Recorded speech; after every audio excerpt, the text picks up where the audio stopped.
नमस्कार, मैं मणि सर। आज आप लोगों के समक्ष एक महत्वपूर्ण विषय पर हम परिचर्चा करने जा रहे हैं और वह विषय है कि हम सिविल सेवा परीक्षा में कैसे सफल हों। देखिए, हम जानते हैं कि सिविल सेवा परीक्षा हर युवा की एक बड़ी आकांक्षा होती है कि इसे हम पास करें और एक सम्मानित पद को प्राप्त करें। तो इसे प्राप्त करने के लिए हम देखते हैं कि प्रतिवर्ष लाखों विद्यार्थी परीक्षा में सम्मिलित होते हैं। कुछ उसमें से सफल होते हैं, अधिकांशतः असफल होते हैं। जो असफल होते हैं पुनः सफलता के प्रयास के लिए लग जाते हैं। लेकिन कहीं न कहीं हर असफलता के पीछे हमारी कोई न कोई चूक होती है या हमारी रणनीति कमज़ोर होती है। तो सफलता के लिए सबसे पहले जो आवश्यक है कि हमारी रणनीति, सफलता हेतु रणनीति। अब अगर हमारी स्ट्रेटजी बेहतर होगी तो परिणाम का भी आशा हम बेहतर कर सकते हैं। अब मान लीजिएगा अब आपकी रणनीति, आप युद्ध के मैदान में जाते हो और आपकी स्ट्रेटजी अगर शत्रु के विरुद्ध सही नहीं है तो फिर आपको सफलता संदिग्ध हो जाएगी। वैसे ही हमारी ये जो परीक्षा प्रणाली है उसके हिसाब से हमें एक अच्छे रणनीति की आवश्यकता होती है। परीक्षा का पैटर्न भी काफ़ी डायनामिक हो चुका है, काफ़ी बदलाव आ चुका है, तो उसके अनुरूप हमें अपने में भी बदलाव लाने की आवश्यकता है। अब रणनीति आपकी अच्छी है, लेकिन अगर रणनीति पर आप कार्य नहीं करते हैं तो रणनीति अच्छी आपके लिए भी सफल नहीं हो सकती है। तो हमें होना क्या चाहिए कि हमें रणनीति पर कायम रहना चाहिए और सफलता के लिए सबसे बड़ा सूत्र आपका होना चाहिए खुद पे भरोसा करना, अपने में विश्वास बनाए रखना। विश्वास तभी आप पर आएगा, खुद पे भरोसा होगा, जब आप अपने लक्ष्य के प्रति ईमानदारी और निष्ठा के साथ आप कार्य करेंगे। आप ऐसा मान लीजिए कि एक दिन आप रणनीति के तहत अच्छे ढंग से अगर पढ़ाई करते हैं तो शाम होते होते आपका मनोबल ऊंचा हो जाता है। ऊंचा होने का मतलब ये कि आपके मन में विचार आता कि अगर इसी तरह से हम 30 साल के 365 दिन ठीक से अध्ययन किए तो मुझे एक दिन सफलता अवश्य मिल जाएगी। लेकिन अगर आपने एक दिन अपना गंवाया तो आपका मनोबल उसी दिन शाम को डाउन हो जाएगा और आपको लगेगा कि यार आज एक अक्षर की पढ़ाई नहीं हुई, आज अस्त व्यस्त ज़िंदगी रही, और अगर ऐसा रहा तो हमें सफलता नहीं मिलेगी। तो खुद पे भरोसा करने के लिए एक मजबूत और ईमानदारी पूर्वक जो है कार्य करने की आवश्यकता होती है। अब विषय ये है कि हमारी पढ़ाई का स्ट्रेटजी क्या होनी चाहिए। देखिए, आज का विद्यार्थी दूसरों पर अधिक निर्भर है। वो सोचता हम कोचिंग संस्थान में एडमिशन ले लेंगे तो हम IAS बन जाएंगे। वो सोचता है कि हम मैगजीन पढ़ लेंगे तो IAS बन जाएंगे। ऐसा नहीं है। आप मार्गदर्शन लीजिए, लेकिन आज आप तय कर लीजिए कि आपकी सफलता में आपके सेल्फ स्टडी का कोई विकल्प नहीं है। जब तक आप ईमानदारी से सेल्फ स्टडी पर ध्यान नहीं देंगे तब तक आपको सफलता नहीं मिल पाएगी। अब हम ये देखते हैं कि प्रारंभिक परीक्षाओं में हम देखते हैं कि परीक्षा प्रणाली जो है 3 स्तरीय है। प्रारंभिक परीक्षा, मुख्य परीक्षा और साक्षात्कार। इन तीनों को हम कैसे क्वालिफाई करें? तो पहला चरण हमारा प्रारंभिक परीक्षा होती है। ये काफ़ी महत्वपूर्ण होता है। ये आपको सेलेक्ट नहीं कराती है, आपको भीड़ से अलग करती है, और अगर आप प्रारंभिक परीक्षा पास करते हैं तभी आप मुख्य परीक्षा में सम्मिलित होते हैं। अब प्रारंभिक परीक्षा को कैसे पास किया जाए? देखिए, सिविल सेवा कहता है कि आप किसी भी विषय बिंदु पर जितना अध्ययन करिए उतना कम है। चाहे आपका ज्योग्राफी हो, चाहे हिस्ट्री हो, चाहे पॉलिटी हो, इकोनॉमिक्स हो, साइंस हो, करंट अफेयर हो, कौन सा क्वेश्चन कहाँ से कैसे पूछा जा सकता है इसका अनुमान हम नहीं लगा सकते। लेकिन हाँ, हमारी पाठ्य पुस्तकों से ही वो आता है। शायद हम उसको ढंग से अपना अध्ययन का विषय नहीं बना पाते हैं, इसलिए बार बार हमारे प्रश्न गलत हो जाते हैं। तो होना क्या चाहिए कि एक बार आप प्रारंभिक परीक्षा का बहुत ढंग से एक डीप स्टडी कर लीजिए। और उसके स्टडी का तरीका आपका ये है, देखिए एक चीज़ और भी बता दें, प्रारंभिक परीक्षा तभी आप क्वालिफाई करेंगे जब आप कंसंट्रेट रहेंगे आप परीक्षा हाल में। मुख्य परीक्षा तभी आप क्वालिफाई करेंगे जब आप अच्छा लिखेंगे। इंटरव्यू तभी आप क्वालिफाई करेंगे जब डिबेट में अच्छे तरीके से आप बोलने की, आपके पास किसी चीज़ को, विषय बिंदु को समझाने की कला होगी। ये तीनों चीज़ एकाएक आपको प्राप्त नहीं होगा, इसके लिए आपको अनवरत संघर्ष करना होगा। अब जैसे प्रारंभिक परीक्षा है तो प्रारंभिक परीक्षा में विषय वस्तु काफ़ी अब डायनामिक हो रहा है। राष्ट्रीय अंतर्राष्ट्रीय मुद्दों पर, सामाजिक आर्थिक राजनीतिक परिप्रेक्ष्य के प्रश्न ज्वलंत मुद्दों पर काफ़ी पूछे जाते हैं। हमें इस पर विशेष फोकस करने की आवश्यकता है। हमारे पाठ्य पुस्तक का आधार क्या होना चाहिए? देखिए मेरा ये मानना है कि प्रारंभिक परीक्षा के लिए पहले आप NCERT और टेक्स्ट बुक, पहले हम, अगर कोई भी बच्चा सिविल सेवा की तैयारी करना चाहता है तो पहले अपने बेस को मजबूत करें। 6 से लेकर के 12 तक के NCERT पुस्तकों का 2 से 3 बार अध्ययन करें। छोटे छोटे चीज़ों का खुद का नोट्स बनाएं और उस पर अपना चिंतन मनन बनाए रखें। इसके बाद अगर उसका स्टडी उस पर हो जाता है तब वो टेक्स्ट बुक को पढ़ें, चाहे हिस्ट्री का हो, चाहे ज्योग्राफी का हो, चाहे पॉलिटी का हो, इकोनॉमिक्स का हो, साइंस का हो, करंट अफेयर का हो, और खुद का नोट्स बनावे। और उसके लिए पहला एक कदम उठाना होगा कि जिस चैप्टर को पढ़ता है तो तय कर ले कि उस चैप्टर से कितने प्रश्न बन सकते हैं, जितने टाइप के प्रश्न। अगर मान लीजिए इंडस वैली सिविलाइजेशन हम पढ़ते हैं तो इंडस वैली सिविलाइजेशन कितने प्रश्न बन सकते हैं, इन सारे प्रश्नों पर अपने माइंड को क्लियर करें और उन सब प्रश्नों को अपने द्वारा उसका उत्तर लेखन बनाया जाए, एक नोट्स अच्छा बनाया जाए और उन विषयों पर बार बार उस पर अपनी एक सोच, एक समझ विकसित किया जाए।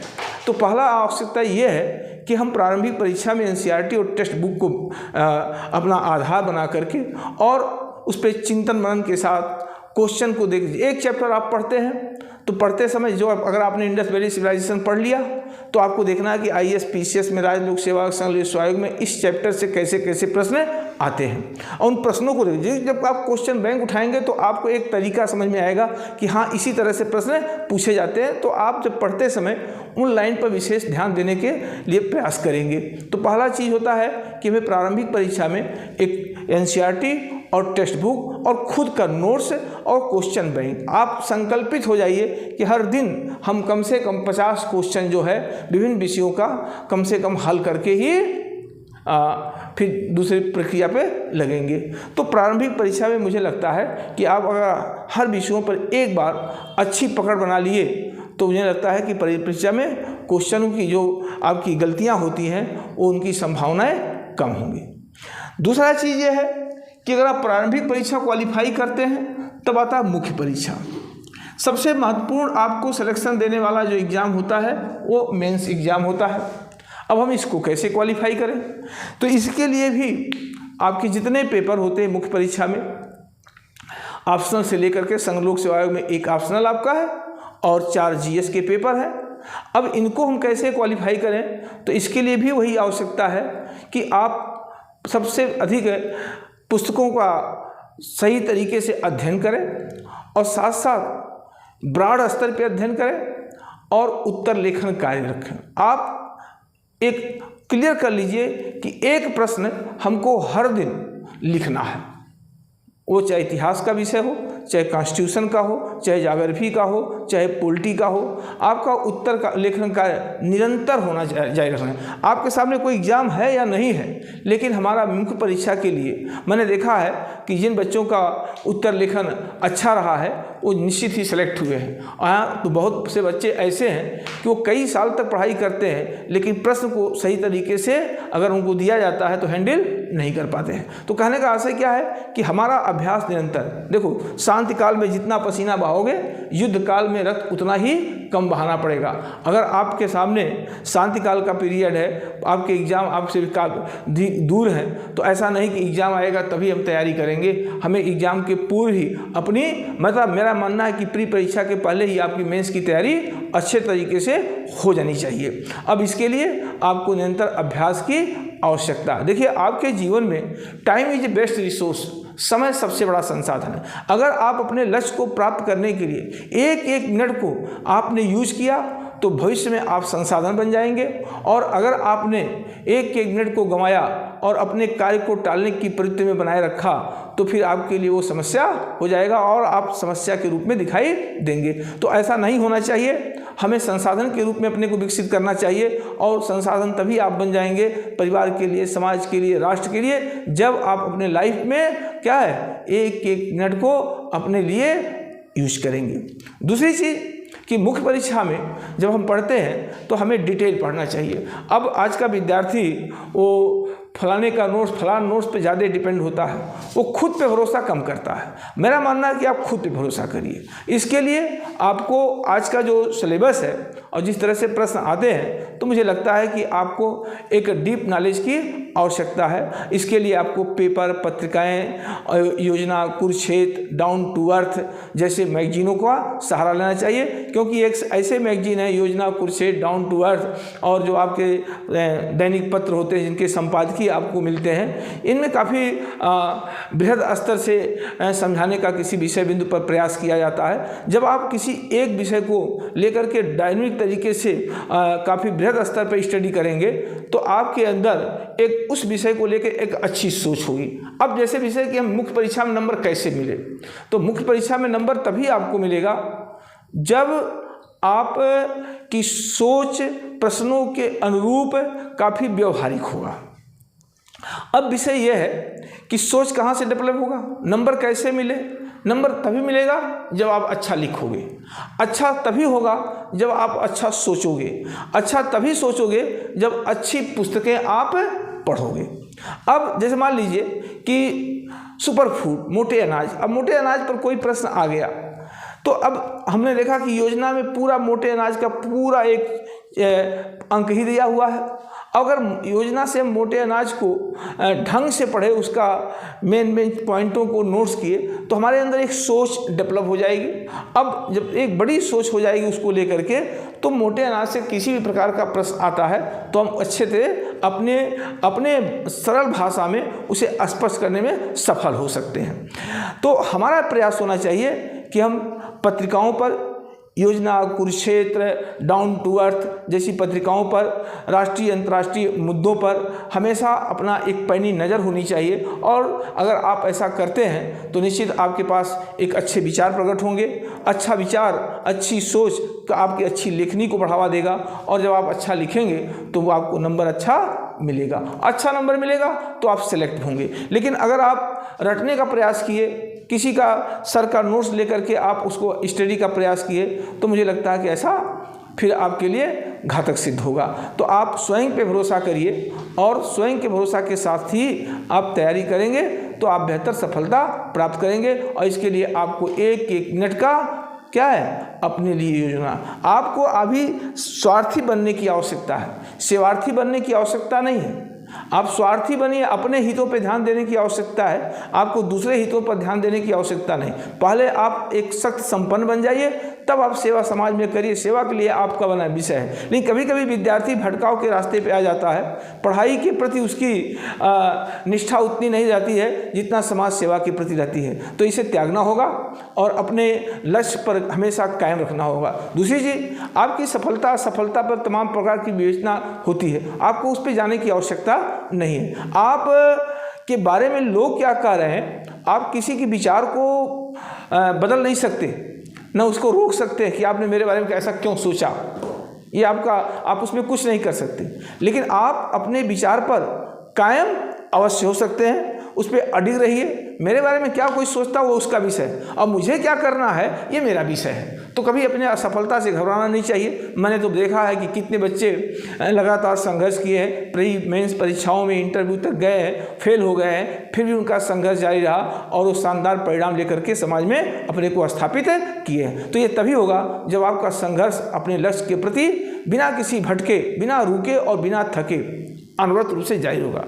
दूसरी चीज़ ये महत्वपूर्ण नहीं है कि आप किस संस्थान में पढ़ रहे हैं, ये महत्वपूर्ण नहीं है कि आप किस सर से पढ़ रहे हैं, किस टीचर से पढ़ रहे हैं, किस संस्थान में पढ़ रहे हैं, ये बहुत महत्वपूर्ण मायने नहीं रखता है।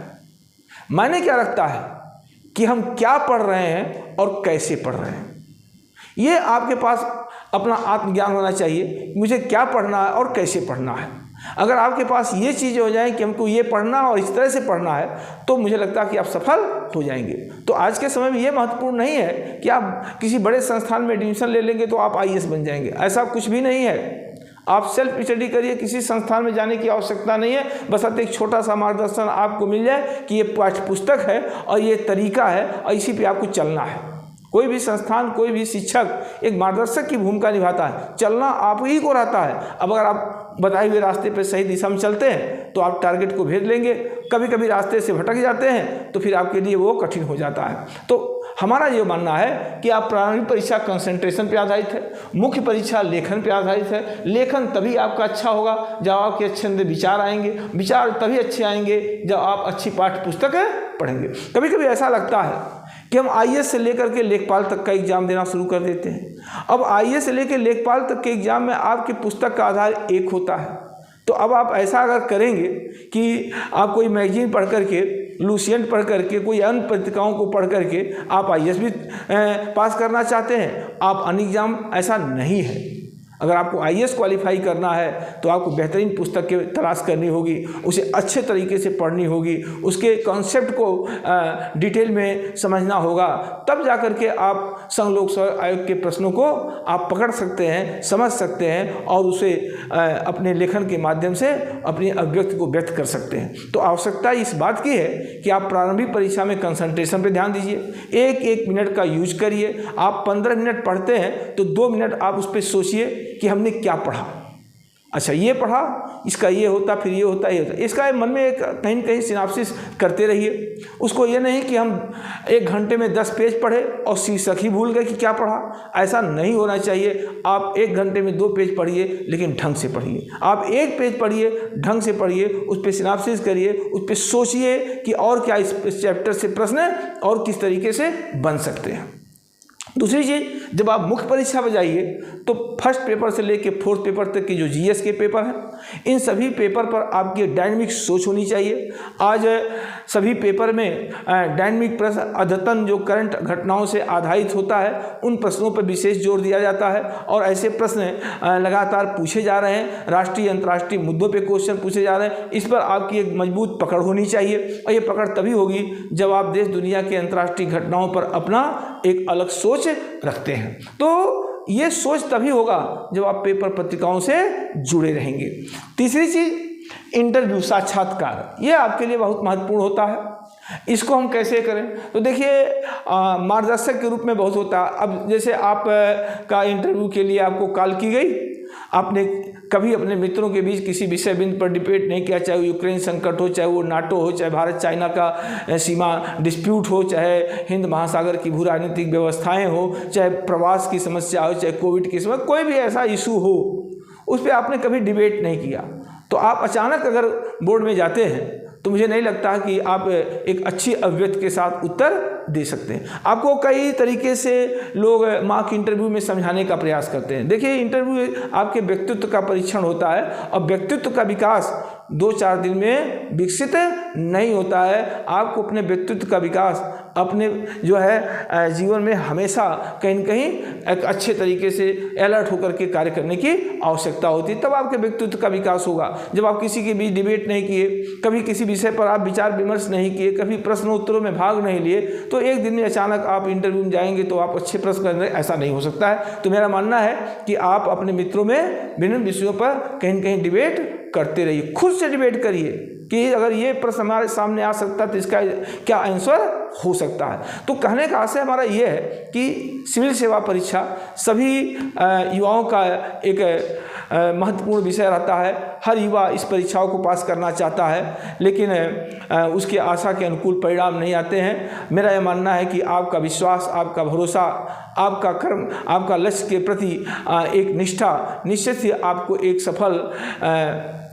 सफलता को दिलाएगा, लेकिन इसके लिए आपको स्वयं के प्रति ईमानदार रहना होगा। आप दूसरे के प्रति कितने निष्ठावान वो विषय नहीं है, हम अपने कार्य के प्रति कितने निष्ठावान हैं यही हमारा विषय होना चाहिए। हमारा एक एक मिनट हमारे लिए महत्वपूर्ण है। अगर हमने एक एक मिनट का यूज किया तो हम संसाधन बन जाएंगे, और अगर एक एक मिनट का आपने इसका दुरुपयोग किया, परीक्षा आएगी तब हम पढ़ाई शुरू करेंगे, अभी डेट नहीं घोषित हुआ है, ये तमाम प्रकार के प्रश्न उठते हैं। आयोग के बारे में चर्चा अनर्गल करते हैं, सरकार की नीतियों का विरोध करते हैं या उसके पे अपना अनावश्यक चर्चा करते हैं। तो विषय आपका इन सब मुद्दों का विषय नहीं है। आपका जो दिनचर्या होनी चाहिए वो अपने पाठ्यक्रम के आधार पर होनी चाहिए। शाम को सोते समय ही अगले दिन की जो आपकी टाइम टेबल है उस पर आपको कायम रखना चाहिए कि हम प्राइम टाइम में हमको क्या पढ़ना है, ऑर्डिनरी टाइम में क्या पढ़ना है। अगर आप कहीं ट्रेवल करते हैं तो भी आपके बैग में कोई न कोई एक मैगजीन होना चाहिए। और दूसरी चीज़,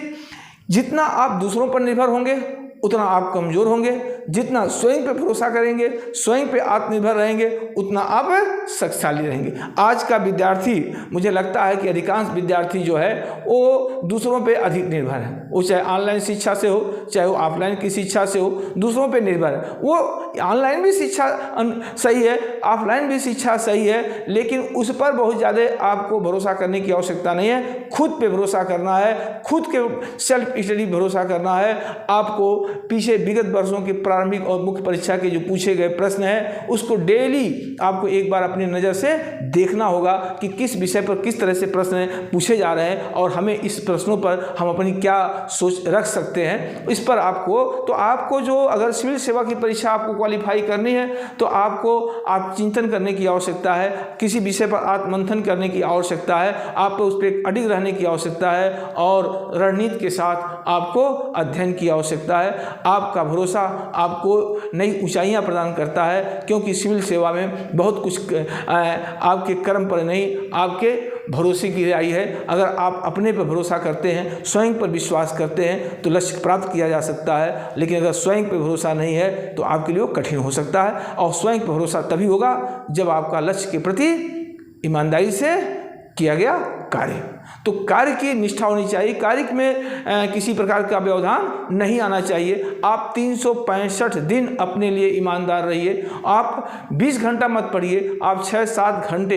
कंटिन्यूअस 365 दिन तक अपनी पढ़ाई जारी रखें तो कोई भी परीक्षा आपके लिए कठिन नहीं हो सकती है। आपका व्यक्तित्व डायनामिक होना चाहिए। आज के परिप्रेक्ष्य में जिस तरह से प्रश्नों के स्वरूप में बदलाव आ रहा है उसके अनुरूप आपको बदलना होगा। स्वयं का मूल्यांकन होगा। आप स्वयं मूल्यांकन से बड़ा कोई मूल्यांकन नहीं है। आप अगर अपने अंदर मूल्यांकन करेंगे तो बहुत सारी कमियां कि मेरा हिस्ट्री में ये पोर्शन कमजोर है, मेरा ज्योग्राफी में ये पोर्शन कमजोर है, मेरा इकोनॉमी में ये पोर्शन कमजोर है, साइंस टेक में हमारा ये पोर्शन कमजोर है। जिस दिन अपने कमजोरियों को आपने दूर कर दिया उस दिन सफलता आपको मिलनी तय है। आपका भरोसा, आपका विश्वास आपको सफलता दिलाएगा और भरोसा और विश्वास के लिए आपको एक ईमानदार प्रयास करना होगा, एक अच्छे प्रयास करने होंगे तभी। ऐसा नहीं है कि सिविल सेवा में जो बच्चे क्वालिफाई करते हैं तो निश्चित ही वो अन्य लोगों से अलग होते हैं। हाँ, वो कैसे क्वालिफाई करते हैं तो उनका भी यही मानना है कि हमारी ईमानदारी से पूर्वक कार्य करना, हमारा लक्ष्य के प्रति अड़ग रहना, एक हमको उतने ही चीज़ पढ़ना है जो हमारे